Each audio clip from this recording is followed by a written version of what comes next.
না এই সরকারটা তো পুরো জেলে থাকার কথা। শিক্ষা থেকে শুরু করে স্বাস্থ্য থেকে কি চুরি করেনি আর কি ধরা পড়েনি, তাহলে বলুন, তাহলে এই সরকার তো জেলে থাকা দরকার। কিন্তু আজকে সেই সরকার পুরো নিরাপত্তায় রয়েছে, কেন? কেন্দ্র থেকে মুসলিমদের ওপরে তো একটা রাগ ক্ষোভ আছে।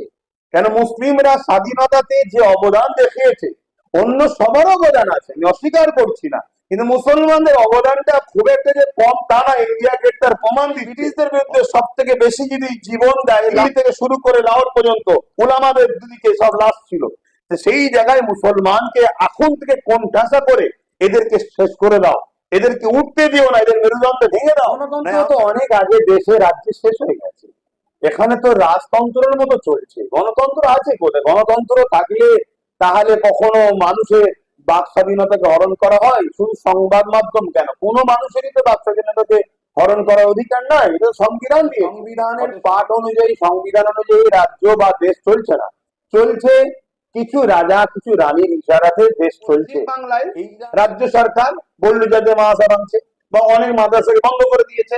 পশ্চিমবাংলা সরকার চলে কার ইশারে?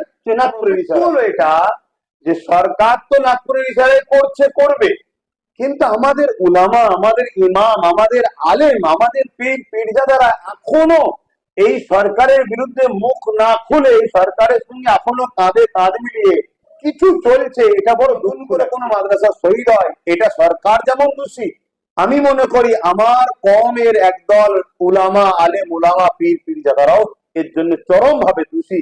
কেন? যারা এই শাসককে সঙ্গে কিছু সামান্য বিনিময়ে এর তোষণ করছে বা এর সাথে সেটিং এ আছে, এটা চরম একটা সহযোগিতা পক্ষ বলে একটা কোন সংগঠন পশ্চিম বাংলায় রয়েছে, টিএমসি সরকারের মদতকৃত অর্থ দিয়ে চলে।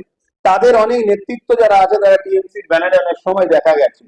তারা দেখবেন, অনেক সময় দেখেছি এই রাজ্যে অবাঙালিদের দোকানের সামনে গিয়ে বলেছে বাংলায় লেখো, বাংলায় কথা বলো, বাংলায় এই করো। এই যে প্রেসার করা, কোন একটা জায়গায় যেন মনে হচ্ছে এটা সেটিং, এটা একটা সেটিং।